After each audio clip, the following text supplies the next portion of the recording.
Tras la saga de Black, comienza el relleno. Un capítulo donde dan vueltas para pedir un deseo, y al final nada. Un capítulo crossover con Doctor Slump. Un capítulo donde los universos 6 y 7 juegan al béisbol, que nos deja en claro que el respeto y la dignidad han dejado hace tiempo esta serie. Dos capítulos donde Goku y Hit se enfrentan de nuevo, agregándole más habilidades al asesino, y siendo hasta mejor que su enfrentamiento previo. Un capítulo sobre los cuernos de Gohan.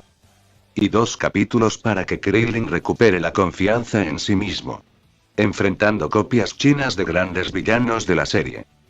Y ya luego de esto, comienza la saga del Torneo del Poder. Esta saga posee 4 arcos: el arco del enfrentamiento de práctica, el arco del reclutamiento, el arco del torneo, y el arco 2 del torneo, donde se deja de hacer tiempo, y por fin se pone interesante la cosa.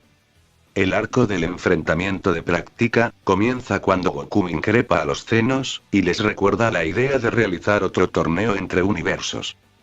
Esto lleva a que se organice un enfrentamiento de práctica, de esta manera el nuevo Zeno podrá ver cómo son dichos torneos. Y así, se le indica a Goku reunir 3 peleadores, por lo que se lleva a Gohan y a Buu. Estos 3 se enfrentarán a 3 peleadores del universo 9, ante la presencia de todos los dioses, sus ángeles, el Daikaisin, padre de los ángeles introducido en la saga anterior, y claro ante los 2 Zenos. La primer pelea es Buu vs Basil. Basil no es nada especial, su forma de pelear recae casi por completo en patadas, y técnicas relacionadas con estas. Pero por el otro lado, es la forma perfecta de mostrar las capacidades de Buu. En una pelea de contacto, puede mostrar sin problemas su versatilidad, regeneración, flexibilidad, y cambios de forma, sin preocuparse por el daño recibido, y permitiendo una batalla donde su oponente no deba o pueda contenerse. Buu vence, dando lugar a la segunda pelea, Gohan vs Lavenda. La Venda es más interesante, poseyendo habilidades relacionadas con veneno. Pero aún con eso, este enfrentamiento no deja de verse como otra humillación gratuita para Gohan, quien es incapaz de ganar, y solo consigue empatar tras una maniobra casi suicida. Y por último entramos en la pelea final, Goku contra Bergamo. Quien puede absorber el poder de su rival, pero esto solo sirve para que Goku pueda asombrar a los dioses, al elevar su ki mucho más allá de lo que el pobre perrete puede resistir. Tras esto, descubrimos que los universos 7 y 9 son los más débiles. Un poco después el Daikaisin se hace presente, trae las reglas para el torneo. Se enfrentarán los 8 universos más débiles. Serán 10 peleadores por universo. La modalidad será un Battle Royale, o lo que es lo mismo un todos contra todos a la vez. Ganará el último universo en pie, o pasados 48 minutos el universo con más peleadores. Se prohíbe matar, el uso de elementos externos, regla que se pasarán por el culo cada que la trama lo requiera, y también está prohibido volar. Esto por el simple hecho de que si no la plataforma sería irrelevante, además de forzar a los peleadores a no poder esquivar con tanta facilidad. Pero por el otro lado, también es una gran ventaja para los animadores, las batallas aéreas requieren de mucho más esfuerzo y fotogramas, además de que, para lograr la sensación de libertad de movimiento que dan, requiere de cambiar constantemente de lugar, y hacer tomas desde perspectivas más complicadas. En contraste, las batallas solo en tierra reducen el movimiento, y permiten mantener contacto físico más tiempo sin cambiar de posición. Y ahora, para poner una enorme tensión y peso dramático, los universos perdedores serán borrados de la existencia por Zenosama. Y ahora, para quitar completamente la tensión y el peso dramático, como premio el universo ganador, obtendrá las super esferas del dragón. Y sí, sé bien que ese no es ningún giro argumental, era evidente que al final no desaparecerían los universos, y sin dudas todo el mundo pensó en las super esferas para arreglar las cosas. Pero analícenlo con cuidado, las superesferas están esparcidas entre 2 universos. De no saberse que este era el premio, habría tenido mucho más peso dramático. En cuanto desapareciera el universo 6 ya todo estaría perdido. Hubiera sido mucho mejor para la trama, dejar el premio como un regalo sorpresa de los Zenos, y solo revelar que es al final. Y tenemos una pelea de Goku con Toppo del universo 11, pero no aporta mucho, solo presenta al personaje, y muestra que su poder está bastante por encima de la media. A partir de aquí, comienza el innecesariamente extenso arco del reclutamiento, donde Goku irá reclutando uno por uno a los participantes, pero extendiéndose absurdamente por casi 15 capítulos. Si bien algunos personajes necesitaban algo de reintroducción, como número 17, otros no la requerían, y se sintieron más como tiempo muerto para rellenar, y aumentar la expectativa por el evento principal. Pero finalmente, el roster de participantes del universo 7 se completa, contando con Goku y Vegeta, por supuesto, Gohan, Piccolo, número 17, número 18, Krillin, Tenshinhan, el maestro Roshi, y Buu. Este último siendo el que genera más expectativa, después de todo, exceptuando por el enfrentamiento de práctica, Buu no ha hecho nada de relevancia en 4 sagas.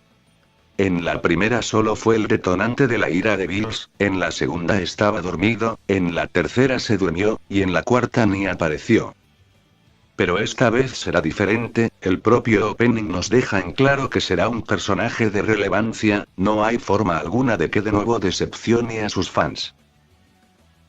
Al que haya tomado esta decisión, y a quien se le haya ocurrido la idea de trolear con el opening, les recuerdo, que el infierno tiene un lugar reservado para gente así. Por lejos, esta es la peor cosa que ocurrió en todo Super, fue una troleada claramente no grata, además de generar una expectativa falsa por varios meses, y sobre todo sintiéndose como algo brutalmente forzado y conveniente en la trama. Y sí, hay mucha gente que piensa que esta decisión no es mala, después de todo, Buu es increíblemente versátil, no solo posee su enorme resistencia y regeneración, sino además puede curar, aprender técnicas ajenas fácilmente, y convertir seres vivos en cosas. Entiendo que se podría considerar como algo roto. Pero hay ciertas cosas que se podían hacer, en lugar de dejarlo fuera. Considerando que todos los dioses vieron sus habilidades en la práctica, cualquiera de ellos podría buscar un peleador que le hiciera una contra perfecta. El universo 3 de hecho son robots, podrían fabricar algo exclusivo para derrotarlo, sin mencionar que el universo 9 aclara que existen seres así en su universo, los que no utilizan sin razón alguna. Además, como si esto no convenciera, Jiren, el antagonista de esta saga, derrota a un enemigo con un cuerpo muy similar al de Buu, que al fin y al cabo es el mayor punto fuerte de este. Solo era necesario, que en lugar de esta cosa azul derrotara a Buu y ya. Es tan simple como traerlo, que Buu se busca un poco para sus fans mostrando sus capacidades. Y ya sea porque Jiren lo considere una molestia, o porque Buu se irrite con él, se encaren, y la batalla se resuma en un solo golpe. Esto arreglaría las conveniencias o los problemas del argumento, los fans de Buu lo verían en acción, y además se marcaría el inmenso poder de Jiren de manera mucho más contundente. Piénsenlo, Buu siendo derrotado primero y de un solo golpe por el antagonista. Quizás lo dejaría un poco mal parado y mediocre, pero eso es mejor a que sea un lastre argumental, que como no saben cómo meterlo en la trama se duerme. En todo caso ahora falta un peleador, y como da flojera inventar algo nuevo, reciclamos a Freezer por tercera vez. Aunque bueno, al menos su reintroducción le da algo más de peso a su saga previa, además de que termina siendo el personaje mejor parado de esta saga. Desde aquí comienzan los arcos del torneo, pero como son más de 30 capítulos, y demasiadas peleas. En lugar de hablar al detalle de cada momento, mejor me concentraré en hablar de los personajes, de su participación, de lo bueno, de lo malo, y de lo decepcionante. Comencemos por el universo 7, según el orden en que fueron cayendo.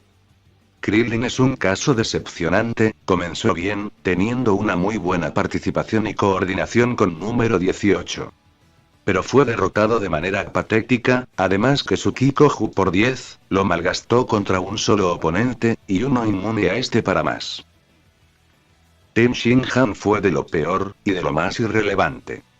tuvo un capítulo para él, donde pudo hacer gala de todas sus habilidades clásicas, pero todo a las apuradas. Además, se sacrificó para derrotar a un oponente el cual ya no era una amenaza. Por lo que era innecesario y por tanto una estupidez. El maestro Rossi es un caso extraño. Por un lado, es la prueba viviente de que a nadie le preocupan los niveles de poder inconsistentes. Pero por el otro lado, es muy agradable verlo de nuevo en acción, demostrando técnicas clásicas que no veíamos desde hace décadas, y sobre todo rememorando algunas frases que lo caracterizaron en Dragon Ball.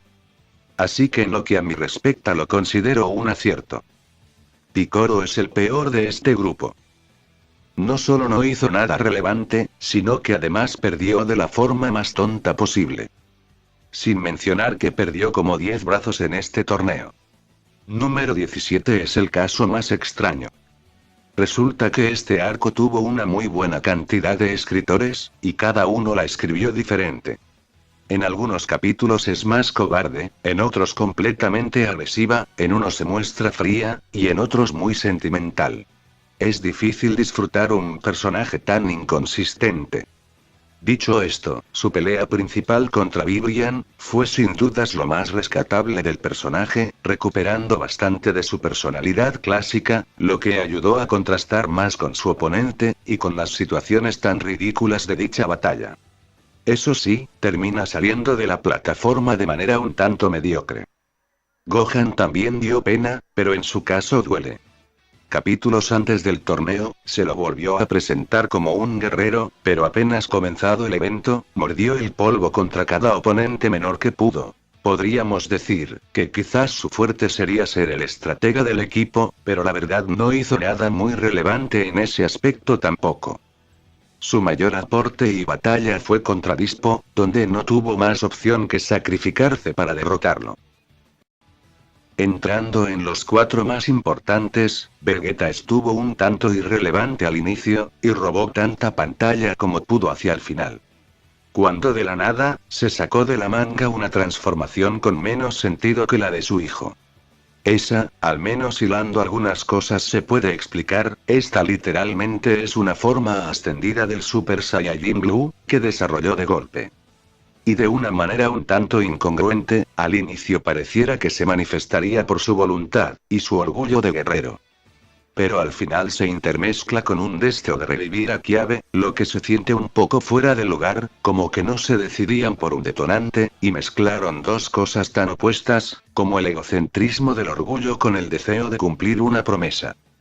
Para más esta transformación no significó nada de peso, solo le permitió enfrentar a Toppo, donde por alguna razón el Hakai no es efectivo en él.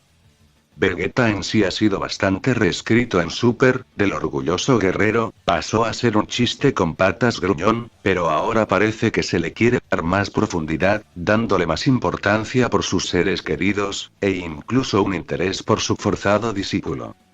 Sus enfrentamientos con Shiren, no fueron nada del otro mundo, pero sin dudas, dieron muchos momentos donde el príncipe de los Saiyajins recupera nuestro respeto. Freezer, como dije, es a quien mejor le sentó esta saga. Lo reescribieron un poco, haciéndolo mucho más histriónico en su personalidad mientras combate, dando gritos desquiciados, y sonando realmente sádico. Por lo demás mantuvo por completo su típica actitud tramposa, atacando por la espalda, engañando, y sobre todo manteniéndose siempre egocentrista y creído. No tuvo ninguna pelea exclusiva para él, pero sí fue un integrante resaltante en las batallas grupales. Goku es lo más estereotípico que podría ser, casi parece una parodia de sí mismo. ¿Han visto esas parodias de que Goku solo quiere pelear y cambiarse el color de cabello? Pues aquí esencialmente es eso, Goku entrena, Goku quiere pelear con sujetos fuertes, y Goku se cambia de cabello para poder pelear con sujetos fuertes.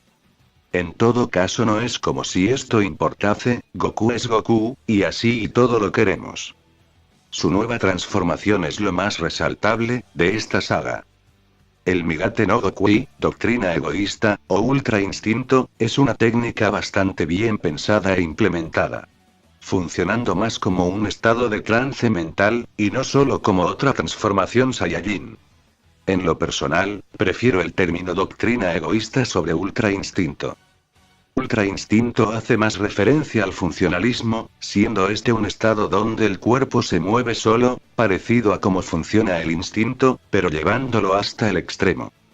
Por otro lado, doctrina egoísta se centra más en la forma de alcanzar el estado, denotando así el nivel de egoísmo y egocentrismo que se debe tener para lograr superar tus propios límites y acceder a este estado. Siendo así un estado de autosuperación personal. Aunque también se le puede llamar séptimo sentido con piloto automático.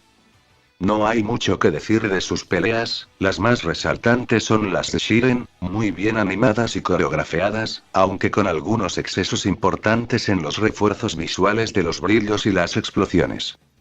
Y finalmente número 17. Este llevaba desde la saga de Cell sin hacer acto de presencia, y no, el cameo al final de la saga de Gun no cuenta. Aquí está completamente reescrito, su poder de pelea es cientos de veces más elevado sin razón aparente, su estilo de pelea también es otro, y su personalidad es muy distinta a la del joven malcriado que era antes. Todo esto sin explicar el porqué de estos cambios, y además robando más pantalla que nadie, pudiendo hacer absolutamente todo lo que se requiera, y tratando de parecer cool a ojos del espectador. Aún así no puedo negar que el cambio le sentó muy bien, su personalidad es ahora un poco más agradable, además de que su estilo de pelea focalizado en escudos es muy distintivo. Y muy como Freezer, sus peleas grupales son su punto más fuerte. Mi única queja es su sacrificio entre comillas, carente de toda emotividad, y su reaparición, carente de toda epicidad, dos momentos clave del personaje completamente desperdiciados en mala ejecución. En cuanto al resto de universos, finalmente tenemos completo el panteón de dioses, y estos son: el gato anoréxico, el gato con sobrepeso, Dumbo, el topo Shiso, Arturito, Ganondorf, la diosa egipcia genérica, Babi, el tío Cosa, esta especie de peje lagarto, lo que sea que se supone que es esto. Y finalmente,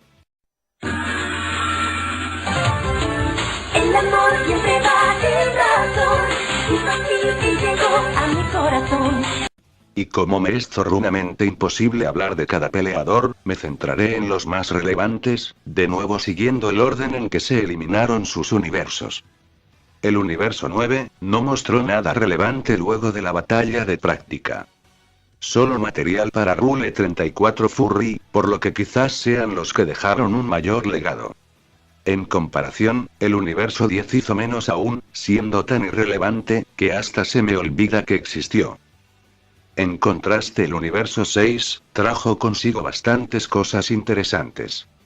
Nuevas habilidades para Hit, ahora siendo un personaje más completo aunque no tuviera mucha relevancia. Dos Namekianos verde oscuro que generaron expectativa, pero al final no hicieron ni mierda. Kiabe regresó, esta vez alcanzando el Super Saiyajin 2, de manera completamente anticlimática. Pero en el rubro Saiyajin no se quedó solo, ahora se nos agregó a Califa y a Kiale. La primera siendo casi una copia femenina de Kiabe, es decir, un Saiyajin genérico que se va sacando power-ups según lo requiera la trama, aunque con un poco más de personalidad, al ser agresiva y enérgica. Y la segunda, siendo una versión feminista de Broly, honestamente generó mucha expectativa, pero fuera de un momento donde se descontroló y Shiren la detuvo, no tuvo mayor relevancia por sí sola. No obstante, cuando estas dos lesbo, Saiyajins están juntas, sacaron lo mejor de la otra. Especialmente tras fusionarse en Kefla, y darnos una pelea épica, donde se pasaron por los labios vaginales la regla de no usar objetos externos. Pero siendo un espectáculo bastante decente, aunque algo falto de carisma, después de todo, fue ver cómo Kefla y Goku aumentaban de poder una y otra vez, superándose a sobremanera en cada momento. Y hacia el final, no terminó de entender por qué acabó su fusión, si fue porque se quedaron sin energía, entonces la estrategia de Goku no hacía la diferencia, quitándole todo el peso, si por el contrario, se terminó por la destrucción de los Potala, entonces de nuevo se están reescribiendo sus reglas. Pero para reglas reescritas, ahora gracias a estos Saiyajins 2.0, descubrimos que el Super Saiyajin puede alcanzarse solo con concentrar el ki en la espalda. O sea, en 5 minutos estos mocosos mandaron al carajo la epicidad, el esfuerzo, la emotividad y el significado de la transformación. Pero para cosas terribles mejor ver al universo 2. Que nos trajo al ser más repulsivo, horrendo, y desesperante que la franquicia haya tenido, Vibrian. La reina del relleno, y no por su panza, sino porque cada capítulo tuvo entre 5 y 10 minutos de relleno con ella hasta que la eliminaron. No es un mal personaje, o alivio cómico en sí, su parodia a las típicas chicas de los Majo y Hoyos está bien, y su humor saca una que otra sonrisa, pero simplemente tuvo demasiado tiempo en pantalla. El universo 4 está a la altura del 10, cero relevancia. Sin contar por esta preciosura de zorrito, que entra en mi lista de waifus. El universo 3 tampoco es muy resaltable.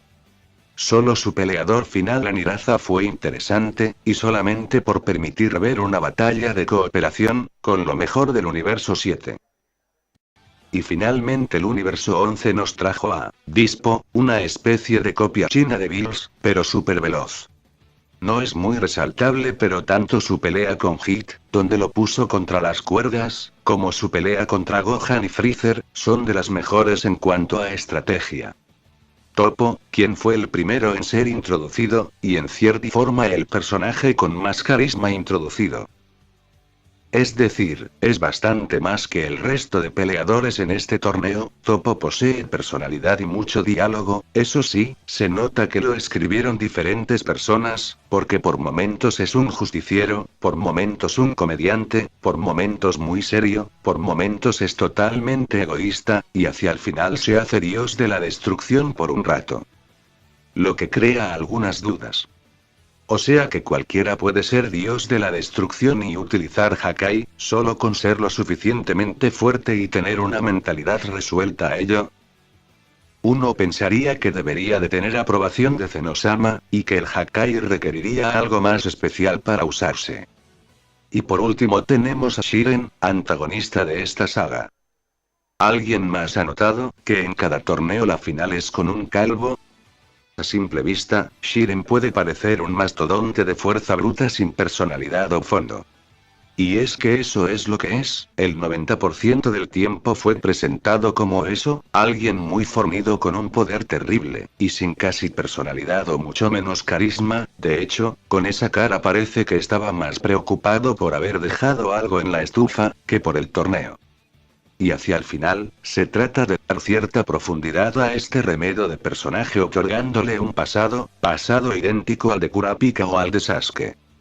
Y para colmo ya hacia el final de la pelea con Goku, tratan de hacer paralelismo entre ambos, mostrando a Shiren como alguien solitario que solo cree en sí mismo, y a Goku como alguien más poderoso por tener y cuidar de sus amigos, y así llevarlo hacia una redención. Esto está completamente fuera de lugar. Dejando de lado que Goku no sería el mejor ejemplo de amistad, luego de meter a todos sus amigos en un torneo mortal, o que su transformación depende de sus propias capacidades personales. El problema real es que se planteó a Shiren como alguien que se volvió solitario tras que sus compañeros le dieron la espalda, es decir, esta redención entre comillas, solo tendría sentido si es él quien se alejara del resto para fortalecerse. Por como fue planteado, tiene sentido que él sea como es, pero los escritores se esforzaron en que lo veamos como alguien equivocado y egoísta. Resumiendo, Shiren es un personaje brutalmente simple y plano, con un diseño sumamente sencillo, una personalidad muy apagada, y un estilo de pelea completamente basado en poder bruto. Y para finalizar, una mención especial para las piedras. Que parecían tener vida y mente propia, porque siempre que alguien del cast principal era arrojado con fuerza, indiscutiblemente una roca se pondría en su camino para que no cayera fuera. Ya con los personajes nombrados, la historia no ofrece mucho. Solo la típica sucesión de batallas, a puñetazo, patada y rayitos a montones, con una que otra estrategia menor. Hasta que solo quedaron en pie Goku, Freezer y número 17 contra Jiren. y finalizando con un sacrificio doble por parte de Goku y Freezer para ganar, concluyendo finalmente con el deseo de 17 de restaurar los universos. Regresando al tan amado status quo. Bueno, hora de analizarlo. La animación no solo mejora en esta saga, sino que, es sin dudas la mejor animación que ha tenido el anime, contando con mucho mejor presupuesto. Aunque no nos engañemos, las mejores animaciones en Z, eran de la más alta calidad en su época, mientras que estas no rivalizan con los pesos pesados actuales. La música también es impresionante, teniendo muchos temas destacables, pero sobre todo el del Ultra Instinto, que ya se ha sumado a la lista de los temas más reconocibles de la franquicia. Así que lo técnico es de lo mejor. Pero lo escrito tiene problemas. Primero que nada, como dije, los personajes son en extremo estereotipos de sí mismos, con escasas excepciones. Además, los nuevos personajes introducidos no poseen mucho carisma, y se notan con diseños y detalles muy inconsistentes, sin mencionar que la gran mayoría poseen una personalidad muy plana y diálogos clichés. En pocas palabras, son un montón de relleno. La historia también tiene menos peso que nunca, no se agrega casi nada nuevo o de relevancia, ni a la trama ni al lore. Es casi una autoparodia: Goku quiere entrenar, Goku quiere pelear con sujetos fuertes, Goku pelea con sujetos fuertes, Goku no puede ganar, Goku se cambia el color de cabello y aumenta su poder como el carajo. Es básicamente la forma más pura de la fórmula de Dragon Ball Z, el ritmo y el humor tampoco son muy buenos. La saga inicia bien en su primer arco, pero luego se vuelve excesivamente lenta en su segunda parte, para luego pasar a ser entretenida durante el torneo, pero a su vez castrante por el mal uso del relleno. Y porque cualquiera se daría cuenta que, de quererlo, Shiren podría haber acabado el torneo en 5 segundos. Además, por el carácter tan autoconclusivo de los capítulos, algunas peleas se sintieron claramente aceleradas. Y es hasta el final que vemos lo que esta saga puede ofrecer. Que básicamente es un conjunto de peleas vacías, motivadas por el puro placer de la adrenalina al combatir. El humor es escaso, y cuando está presente no siempre es atinado. Además de haber mucho humor involuntario, ya que los comentarios en las gradas de personajes como Krillin o Piccolo llegan a ser tan babosos, que se los puede considerar como antihumor inintencionado. O como tremendos Capitán Obvio. O sea, esta es una saga de estilo sobre sustancia indiscutiblemente. ¿Y saben qué? Eso es perfecto. Dragon Ball siempre fue estilo sobre sustancia. Aún en sus momentos más narrativos, la serie dependía más del carisma de sus personajes que de su profundidad, y más de la epicidad de las batallas, que de su significado.